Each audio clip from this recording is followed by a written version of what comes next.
할렐루야. 아멘. 오늘 이 부에 참석하신 여러분 모두에게 하나님의 큰 은총이 가득하시기를 주님의 이름으로 간절히 축원합니다. 아멘. 주일로서는 첫 주일인데 우리 1년 만에 만나신 성도들과 정말로 감격에 제외한 시간 되었으면 좋겠습니다. 서로 한번 인사 나누겠습니다. 잘 지내셨습니까? 사랑합니다.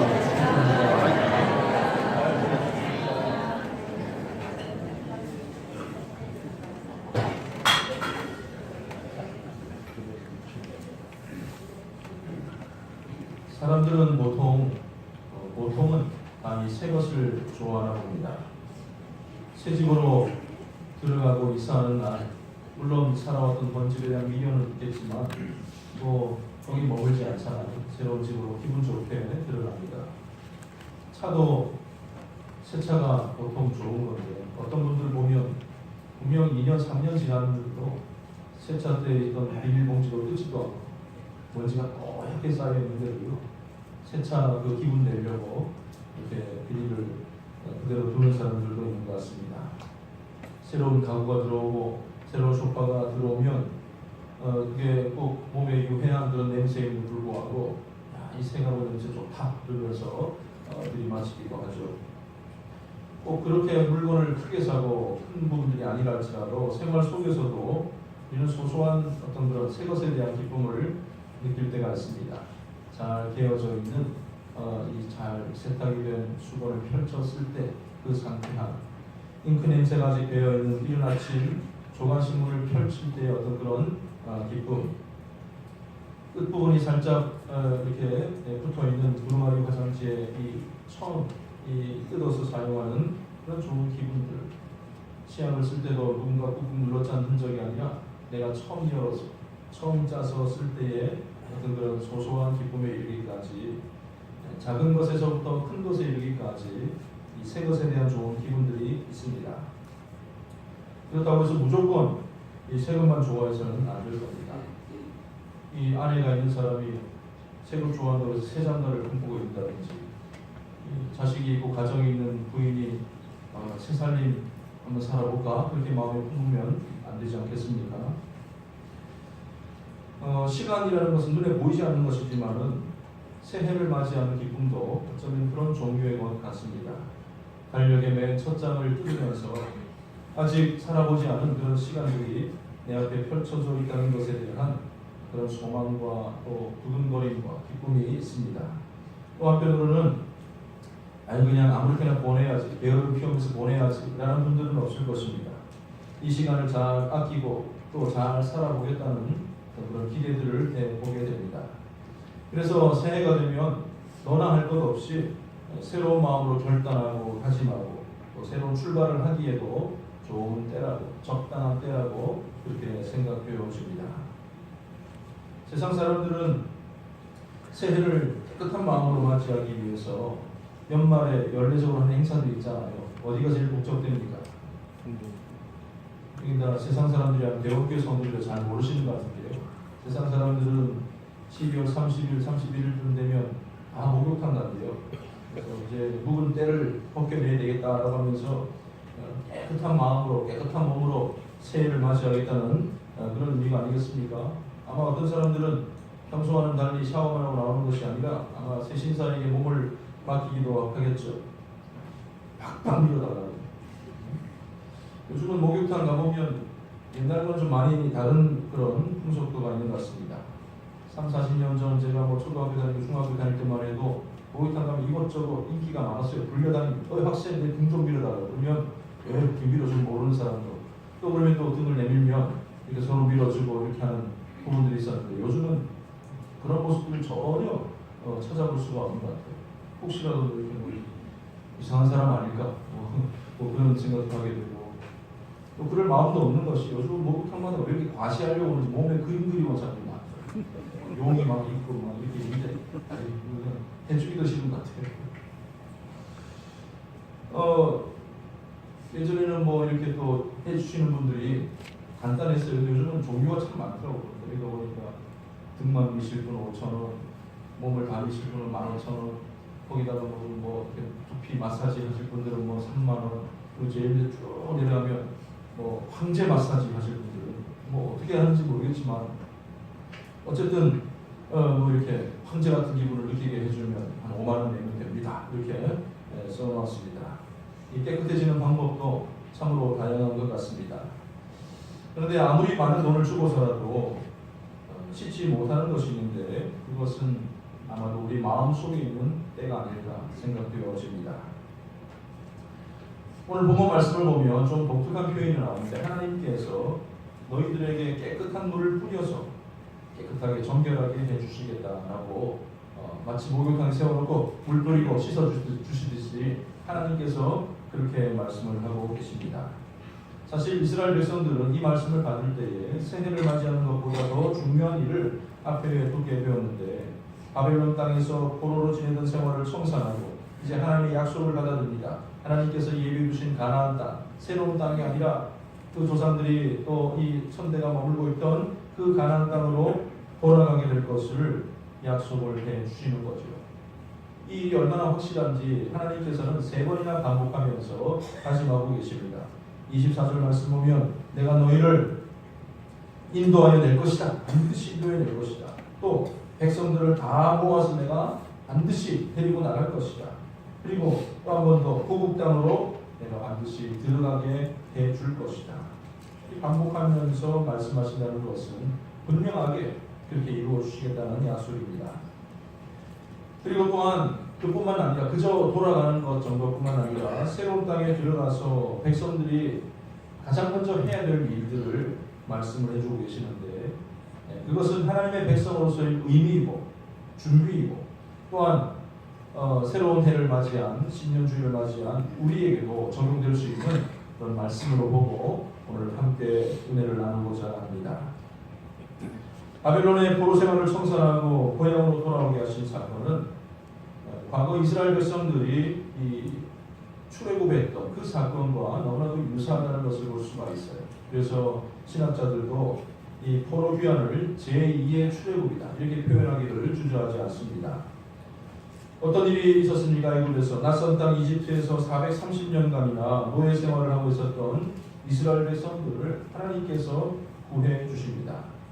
절대 권력자 바로 앞에 선 모세는 힘없는 한 늙은이에 불과하였지만은 하나님께서는 그 모세를 통해서 약 1년간에 걸쳐서 10가지 재앙을 내리심으로 하나님의 권능을 보여주시고 하나님의 살아계심을 알게 해 주셨습니다. 이집트에 내려졌던 그런 재앙들은 이집트 사람들이 믿던 이 신들에 대한 그런 심판이기도 하고 또 절대 권력자 바로왕을 두 손 들고 항복하게 만드는 그런 과정이었음을 알 수가 있지만 또 반대 입장에서 보면 이스라엘 백성들 입장에서 보면 이게 무슨 일이냐라고 그저 지나가는 구경뿐이 아니라 거룩한 하나님의 백성으로 훈련받는 그런 기간이었음을 볼 수가 있습니다. 짐작해 보건대 여러분 430년이 짧은 기간입니까? 그동안 노예 생활하고 있었으니까 우리는 평생 노예였나 보다. 역사적으로 계속 노예였나 보다 그렇게 생각하지 않았겠어요? 그동안에 하나님을 다 잊어버렸을지도 모르겠습니다. 하나님의 존재에 대해서 알고 있었던 사람이라 할지라도 그저 그냥 옛날 얘기 속에 전설 속에 묻혀있는 그런 이야기쯤으로 취급하고 있었을 것입니다. 그런데 이제 그 하나님께서 백성 가운데 찾아오신 거예요. 그리고 하나하나 이집트 그 모든 신들을 심판하고 사람들을 심판하는 시험을 통하여서 이스라엘 백성들은 하나님이 이런 분이었구나. 하나님께서 살아계시는구나. 하나님의 권능이 이 이집트의 신들보다 훨씬 더 크신 분이구나라는 것을 생생하게 경험하였을 것입니다. 그리고 10가지 재앙 중에서 마지막 10번째 재앙은 이스라엘 백성들에서 너무나도 큰 의미가 있는데 그것은 영적인 이 속죄의 의미를 담고 있는 재앙이었습니다. 모든 장자들이 초대생들이 다 죽음을 맞이하게 될 것입니다. 그 죽음을 면하기 위해서는 어린 양의 희생이 있어야 합니다. 그 어린 양의 피를 이 좌우 진문 설주에 바르고 문 임방에 바른 집들은 피가 묻어있는 집들은 죽음을 면할 수가 있게 되었는데 이것은 죄에 대한 대가가 어떤 것이며 또 어린 양 대신 메시아의 희생을 통하여서 앞으로 구원을 주시려는 하나님의 그 놀라운 구원 계획을 보게 하신 사건입니다. 어찌되었건 나중에 있을 일이 아니라 바로 그 사건을 통해서 이스라엘 백성들은 생명을 보존하였고 더 나아가서 그들의 죄를 용서하는 거죠. 어린 양의 보혈의 피를 통하여서 그들은 죄의 씻음을 받았다는 것입니다. 또 상징적인 사건이 하나 더 있었는데 애굽을 이제 떠나서 출발하던 백성들을 가로막았던 바다가 있습니다. 홍해 바다가 그들을 가로막고 있었을 때에 진로를 방해하는 장애물처럼 여겨졌지만은 영적으로 보면 하나님의 놀라운 계획이 있는데 죄 사함 받은 백성들에게 집단적으로 세례를 베푼 놀라운 그런 자리였다. 백성들은 좌우의 벽처럼 서 있는 그 물 가운데를 통과하면서 하나님의 능력, 하나님의 은혜를 경험하였고 그 물 가운데를 지나면서 죄를 씻고 새 사람 되는 놀라운 은혜를 경험하는 그런 자리였다는 것입니다. 이제 바벨론을 떠나서 고향으로 돌아가게 될 이스라엘 백성들 제2의 출애굽이라고 말할 만한 그 일을 하게 될 그들에게 하나님께서는 똑같은 과정을 제시하고 있습니다. 홍해가 아니랄지라도 맑은 물을 너희에게 뿌려서 너희로 정결하게 해야 하겠다. 깨끗함을 받아야 되겠다. 죄 사함을 입어야 할 것이다. 70년이라는 세월도 이스라엘 백성들이 죄에 물들게 되는 어떤 그런 시간으로서는 충분한 그런 자리였습니다. 한 세대가 넘는 그 시간들을 통하여서 하나님의 백성이었다는 사실을 까맣게 잊어버렸을지도 모르겠습니다. 바벨론에서 태어난 아이들은, 자녀들은 우리가 그냥 여기 원래 살았나 보다 이렇게 생각했을지도 모르겠습니다. 무감각해져 있는 거죠. 식사 중에는 대체로 그렇지 않지만 만약에 하얀 와이셔츠를 너무나도 깨끗한 옷을 입고 식사를 한다고 생각해 보십시오. 또 메뉴가 하필이면 국물이 있는 거 전골 음식 이런 거 먹는다고 생각을 해보세요. 먹는 것보다 더 신경 쓰이는 것이 옷에 묻을까? 아니에요. 근데 아무리 주의를 기울여다 보면 어느 순간 빨간 게 하나 툭 떨어져 있네. 그럼 어떻게 하면 에이 묻었으니까 아니잖아. 뭐 물수건에도 막 닦아내기도 하고 물 붓기도 하고 어떡하나 이렇게 전전긍긍하는 그런 장면들을 생각을 해보게 됩니다. 그런데 그걸 훨씬 지나서 오염이 쉽게 되는 그런 환경에 일하다 보면 이미 옷도 다 더러워졌는데 그게 와이셔츠든 양복이든 뭐든지 간에 그 작업을 하다 기름이 묻고 뭐가 묻고 다 묻어 있으면 포기하는 거예요. 포기하는. 아무리 많은 것이 묻어도 오염되어도 무감각해지게 되는 것입니다. 뭐가 죄인지 어떤 것이 나쁜 짓인지도 모르고 더러운 것을 행하게 된다는 말씀입니다. 바벨론의 70년은 바로 백성들의 그런 우려가 있고 그런 죄에 대해서 무감각해져 있는 상태라는 것을 증명합니다. 그래서 하나님께서는 말씀하십니다. 너희 모든 더러운 것에서와 특히 모든 우상 숭배에서 너희를 정결하게 할 것이다. 물로 씻어야 할 것이다 라고 말씀을 하셨습니다. 하나님의 백성들이었던 사람들이 어느샌가 바벨론에 살다 보니까 거기에 물들었습니다. 바벨론의 신들을 섬겼습니다. 바벨론이 섬기는 우상 숭배에 빠져들고 만 것입니다. 저들이 우리를 지배하고 있지만 아마 능력 있는 신을 믿으니까 지배하고 있지 않을까? 이렇게 불종하는 자세로 아마 그들의 우상을 받아들이지 않았겠습니까? 우리나라도 그렇잖아요. 일제강점기를 생각하면 지금도 막 일본 사람들 감정이 좋지 않은데요. 그 시대에 들어왔던 종교들이 있어요. 외색 종교인 이 천리교라든지 또 무슨 장가케라고 그 SGI라고 하는 쉽게 말해서 남묘 호랑이교 이런 잘 알 수 있는 부분들 아니겠습니까? 싫어하면서도 그들의 종교를 받아들이고 그것을 믿고 지금도 그것이 존속하고 있는 것을 보면 이스라엘도 아마 그렇게 되지 않았을까라는 것을 충분히 짐작해 보게 됩니다. 당장 나를 도와주시지 않는 하나님을 섬기는 것보다 지배국 사람들이 섬기고 있는 우상들을 섬기는 것도 그럴 수 있지 않겠는가, 더 능력이 있지 않겠는가 그렇게 생각하면서 점점 물들어간다는 말씀입니다. 이제 하나님께서는 이런 모든 일들이 죄라는 것을 분명하게 인식하게 하시고 분별하며 살 수 있도록 하나님께서 깨닫게 해주시겠다는 말씀입니다. 물로 깨끗하게 씻으면 그것이 죄라는 것이 밝혀지게 되는 거예요. 원래 까만색인 줄 알았는데 기름때가 잔뜩 있어가지고 싱크대가 원래 시커먼색인 줄 알았는데 닦아내고 보니까 하얀색이었네. 아이보리색이었네. 원래 본질이 드러나는 것 아니겠습니까? 31절 말씀 보면 너희 악한 길과 너희 좋지 못한 행위를 기억하고 너희 모든 죄악과 가증한 일로 말미암아 스스로 믿게 볼 수 있는 마음 하나님의 물로 씻게 되면, 하나님께서 물로 씻어주게 되면 그런 줄 알았는데 나중에 깨닫게 보니까 아유 내가 잘못했구나. 나 자신의 행위를 믿게 본다. 죄를 인식하고 그 죄를 미워할 수 있는 마음을 하나님께서 허락해 주시고 회복해 주시겠다는 그런 약속의 말씀입니다. 모든 죄악들을 씻겨 주시겠다는 하나님의 약속이고 그 일을 백성들이 행하여야 했던 것입니다. 이스라엘 백성들은 그렇다고 치고 오늘 혹시 우리 삶 가운데 나의 모습 가운데 은연중에 빠져있는 죄악된 행동들은 없는가? 계속해서 반복되다 보니까 그런 환경 속에 노출되다 보니까 세상의 기준에 맞추고 죄의 기준이 그냥 흐지부지 묻혀버린 내 삶의 연약한 부분들은 가지고 있지 않은지, 그 일을 행한 지 너무나도 오래되어서 죄인 줄조차도 모르고 덮어놓고 살아가고 있는 부분들은 없는지. 오늘 우리는 그 문제들을 특별히 신년 첫 주일을 맞이해서 다시 한번 마음속에 되새겨볼 수 있어야 할 것입니다. 사람이라는 것은 좋은 의미로 적응을 잘하는 건데 나쁜 면에 있어서도 적응을 잘해요. 지나가다가 아무리 독한 냄새가 있어 처음에는 이렇게 막 그냥 숨을 막힐 정도로 괴로워하다가도 금방 또 이렇게 막 그냥 코가 마비되고 중화돼 버리면 그냥 이 마비가 되어서 더 이상 역한 냄새를 맡을 수가 없습니다. 사랑하는 성도 여러분, 우리는 이 세상에 마비되어서는 안 됩니다. 죄에 마비되어서도 안 됩니다. 하나님께서는 말씀하십니다. 맑은 물을 너희에게 뿌려서 너희로 정결하게 해 주시겠다라고 말씀하셨습니다.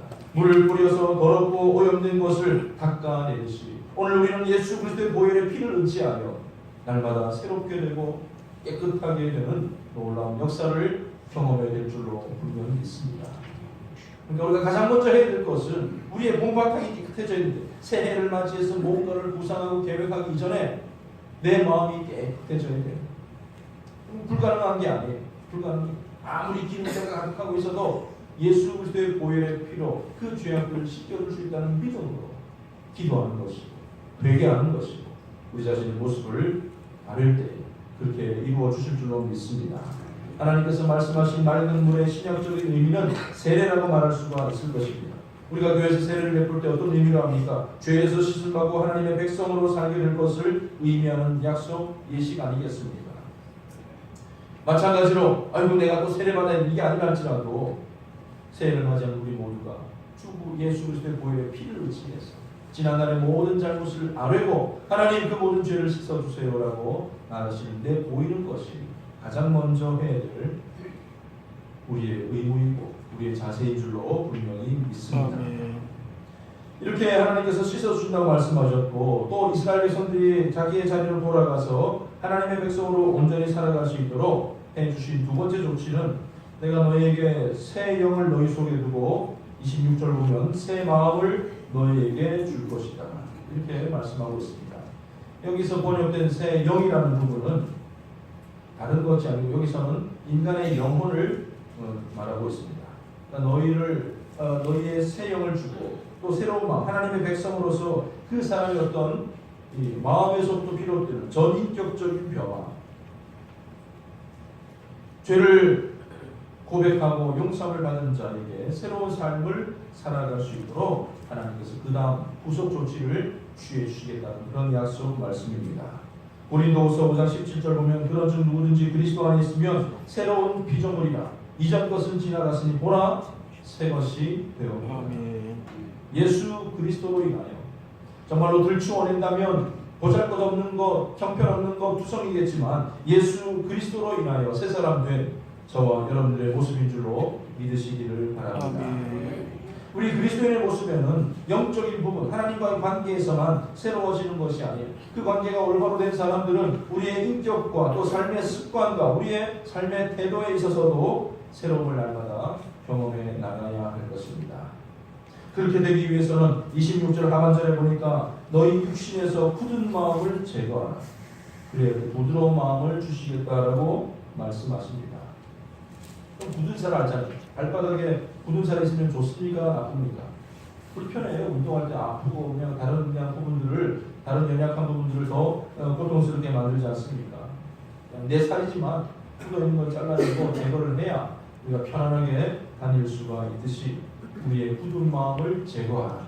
하나님의 명령입니다. 아멘. 우리가 제거해버려야 될 굳은 마음이란 무엇이겠습니까? 성경에 이 굳은 마음에 대한 비슷한 말로 강팍한 마음, 완악한 마음 이렇게 표현할 수가 있을 것입니다. 성경에 나온 인물들 가운데 그 마음이 강팍하여졌더라. 제일 완악했던 사람의 대표는 이 애국 왕 바로였습니다. 그에게 이런 표현이 가장 많이 사용되었습니다. 그렇게 굳은 마음은 그 사람이 정상적으로 판단할 수 있는 판단력이 마비되고 맙니다. 똑같은 상황이죠. 똑같은 상황. 애굽에 하나님의 재앙이 내립니다. 하나님의 능력이 보였습니다. 하나님의 능력을 받들어 행하였던 모세처럼 하나님의 능력 그 모든 것을 처음부터 끝까지 생생하게 보았던 사람이 바로 이 바로왕이었습니다. 하나도 빠짐없이 경험하였고 하나님의 능력을 보았지만 그의 마음이 굳어 있다 보니까 그것은 그에게 그의 삶을 변화시킬 수가 없었어요. 항상 어리석은 판단을 하고 어리석은 결정만 할 뿐이었습니다. 이랬다가 저랬다가 몇 번을 변역하기도 합니다. 그리고 마침내 아들을 잃고 나서야 떠나라라고 말을 하고 있지만 그래도 분한 마음에 이 홍해를 지나가고 있는 이스라엘 백성들을 뒤쫓아가지 않습니다. 그리고 그들을 뒤따르다가 자신의 모든 군대를 군사를 수장시키는 어리석은 자가 되고 말았다는 것입니다. 저는 한편 이 바로도 대단한 믿음을 가졌다고 생각해요. 야, 신경을 보잖아. 좌우에 벽이 물이 이렇게 썰물처럼 모세의 기적하면서 이렇게 밀려가는 정도가 아니고 성경에 보면 좌우에 벽이 되어 물이 서 있어요. 그 사이를 백성들이 지나갑니다. 거기까지 했으면 됐지. 야, 바로왕도 우리도 지금 그도 지나가면 되겠다라고 결정한 건 아니겠어요? 우리도 지나갈 때 물이 안 쏟아질 것이라는 믿음이 있지 않았을까? 저는 그렇게 생각을 해보게 되는데 어찌되었건 굳은 마음, 그의 생각이 마비되고 모든 것이 다 마비되었기 때문에 하나님의 징계 받을 수밖에 없었고 끝내 돌아오지 못하였다는 것입니다. 우리도 굳은 마음을 제거해야 하나님의 뜻이 무엇인지, 나를 향한 하나님의 계획이 무엇인지를 바르게 알 수가 있는 거예요. 이 굳은 마음이라는 것은 또한 옛사람의 마음, 옛사람의 모습이라고 표현할 수도 있을 것입니다. 모태신앙은 모르겠지만 예수를 몰랐던 시절의 내 모습, 부족하고 연약하고 세상에 물들어 있었던 옛사람의 그 습관들, 그 모습들이 곧 굳은 마음들입니다. 옛사람의 일은 결코 하나님의 일을 할 수 없도록 만듭니다. 사도 바울도 하나님의 큰 은혜를 구원받은 사람 아니겠습니까? 하나님의 사역을 위해서 인생의 대부분의 시간을 바쳤던 사람입니다. 그런 바울도 종종 이런 고백을 하는데 로마서 7장 19절 말씀 보면 내가 원하는 바 선은 행하지 아니하고 도리어 원하지 아니하는 바 악을 행하는 거다. 불쑥불쑥 옛사람의 모습이 나타나지 않았으면 좋겠는데 억누르고 살기를 원하는데 어느 순간 그것이 나타나서 동료들과 언성을 높여서 싸우기도 하고 누군가에게는 섭섭한 마음을 가지기도 하고 여하튼 그 옛사람의 모습을 통해서 성도의 삶에 아름답지 못한 그런 결과들을 가져오게 되온 거라고 고백하는 겁니다. 누군가는 얘기합니다. 아이고 바울과 바나바가 싸워가지고 이쪽 나눠줘서 선교가 있으니까 합력해서 선이 된 건 아니겠느냐. 합력해서 선이 되게 하신 분은 하나님이시지만 우리는 그걸 주장할 수가 없는 거예요. 그럼 무조건 싸우고 나눠주고 교회 갈라지고 이것저것 생기고 좋은 모습이 아니잖아요. 그래서 그는 고백합니다. 로마서 6장 6절 말씀 보면 우리의 옛사람은 예수와 함께 십자가에 못 박혀야 할 것이다. 에베소 4장 22절 말씀 보면 너희는 유혹의 욕심을 따라 썩어져가는 구습을 따르는 옛사람을 벗어버리라. 그 위가 껴입으라 오지 않았어요. 다 벗어버리고 새 사람이 되라라고 말씀하지 않았습니다. 가끔 성도들과 또 믿는 사람들과 얘기하는 가운데 옛생활을 추억하고 옛사람의 모습을 아주 자랑스럽게 말하는 분들을 들을 때가 있습니다. 목사님 제가 옛날에 그냥 술 먹어도 그냥 앉은 자리에서 한 짝씩 그냥 없애버렸어. 그래서 어떻게 하라고? 내가 저기 한번 나가면 여자들이 줄줄 뒤따라다녔다고. 그건 제게도 있었던 일이지만 좀 불리라고 그냥 주먹이 얼마 셌든지 건드리면 누가 나 건드리면 못 참고 그냥 다 그냥 이겼다고. 글쎄요 그때 그렇게 살았던 것을 부끄러워하지 않고 그 말들 가운데 의견 중에 그런 거 하지 못하고 지금 예수 믿고 있으니 얼마나 참 초라한가 그런 느낌을 받을 때가 있습니다. 지금 그렇게 하지 못하는 현실을 섭섭하게 생각하는 사람들이 되어서는 안 될 것입니다. 옛 생각, 옛 자, 옛 모습이 내게 여전히 자리 잡지 않도록 단호하게 힘써야 할 것입니다. 사도 바울 경건하게 살았지만 그래도 그는 늘 고백합니다. 나는 날마다 죽노라. 내 옛사람의 모습은 날마다 죽여야 할 것이다 라고 고백하였듯이 오늘 우리 그런 결단과 의지가 우리에게도 필요한 줄로 믿습니다. 그리고 그 굳은 마음 속에는 아무것도 심겨질 수도 아무것도 담글 수가 없습니다. 예수님께서 비유로 말씀하실 때에 복음의 씨가 뿌려지게 될 때에 마치 길가에 뿌려진 씨는 그것이 사람들에게 밟히고 이렇게 수레들이 지나가면서 단단해져가지고 씨는 뿌려졌지만 들어갈 수가 없는, 침투할 수가 없는 거예요. 결국에 새들에게 먹혀서 사라지고 만다라고 말씀하지 않았습니까? 나의 고집, 나의 경험, 내 생각에 똘똘 뭉쳐 있다 보니까 단단한 마음이다 보니까 하나님의 뜻이 하나님의 계획이 내게 전달되었을지라도 고스란히 그냥 두고 있다. 그 위에 두고 있다가 빼앗기고 마는 것입니다. 참 이 부분이 참 심각한 부분인데 오늘 우리 가운데 죄악을 일삼는 분이 아니라면 교회를 향한 열심이 있고 또 교회를 사랑하는 마음이 있을 것입니다. 우리 네오교회가 더욱더 부흥하고 원가하고 자라갔으면 좋겠다라는 그런 기대를 가지고 있을 것입니다. 그런데요. 무엇보다도 가장 중요한 것은 모든 것은 나의 그 굳은 마음으로는 결코 할 수가 없다는 것입니다. 내 뜻, 내 생각, 내 계획으로 꽉 차 있어서 굳어져 있는 그 마음에는 하나님의 뜻이 자리 잡을 수가 없습니다. 굳은 마음을 제거하고 삽으로 쟁기로 갈아엎고 부드러운 마음을 가질 때에 그곳에 하나님의 능력이 하나님의 계획이 심기워질 수가 있는 것입니다. 그 속에 하나님께서 역사하시는 줄로 분명히 믿습니다.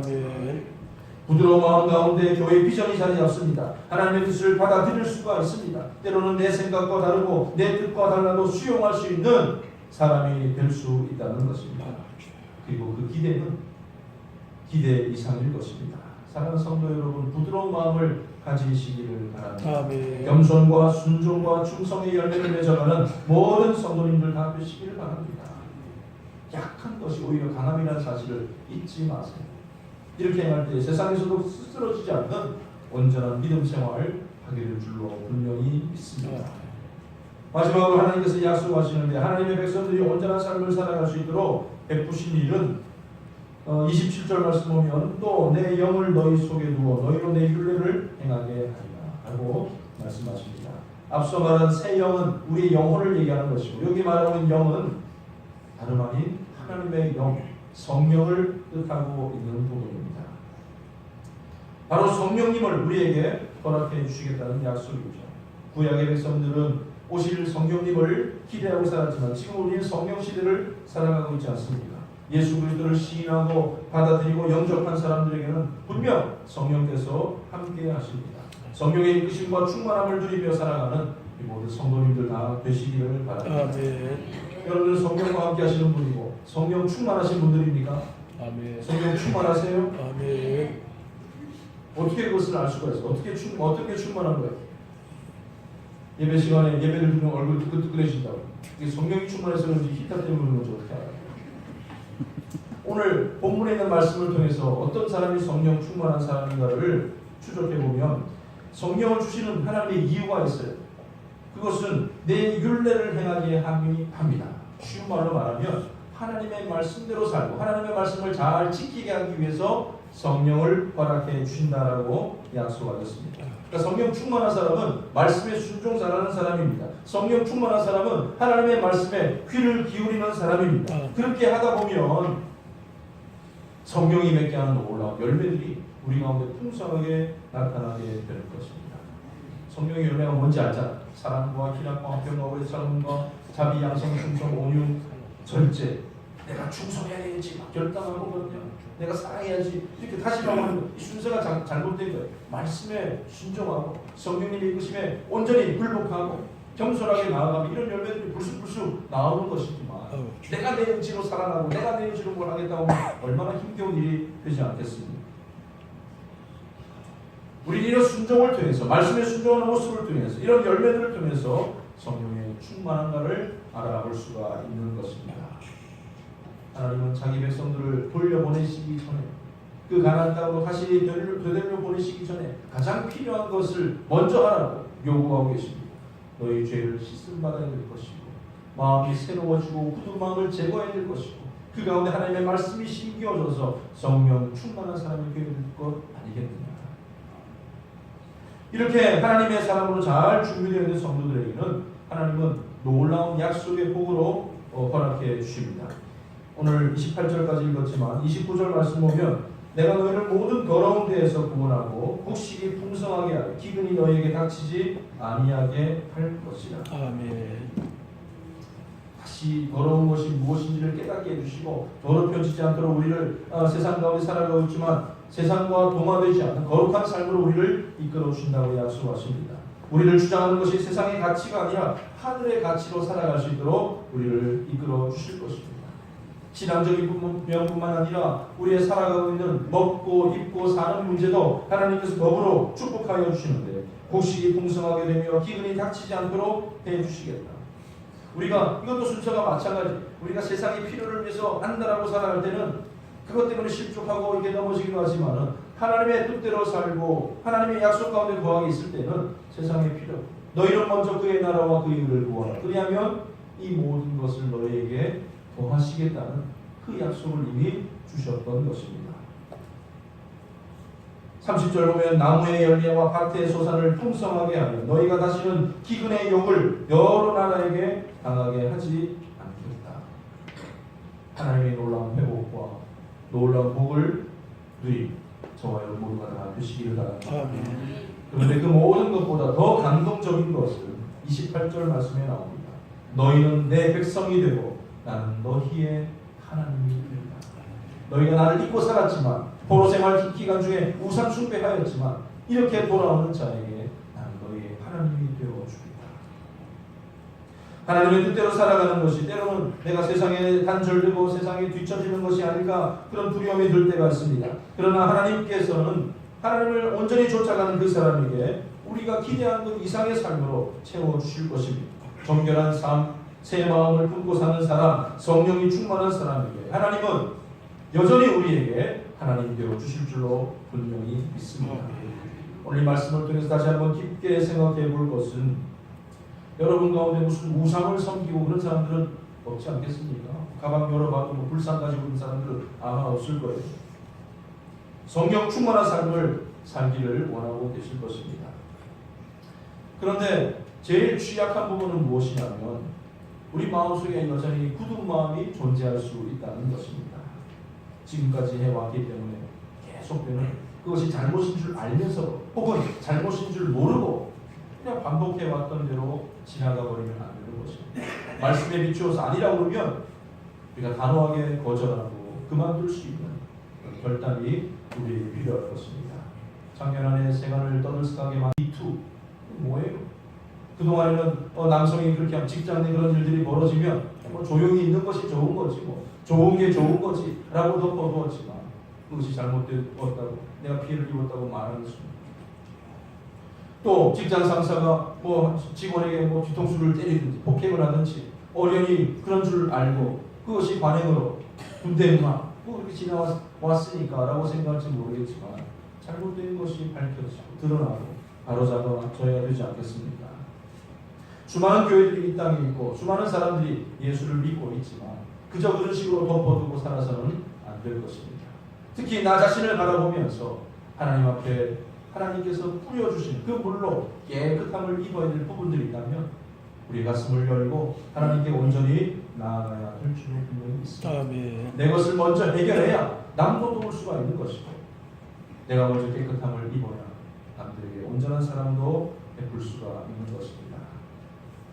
사랑하는 성도 여러분, 하나님께서는 우리가 준비된 상태로 세상에서 살아가기를 원하십니다.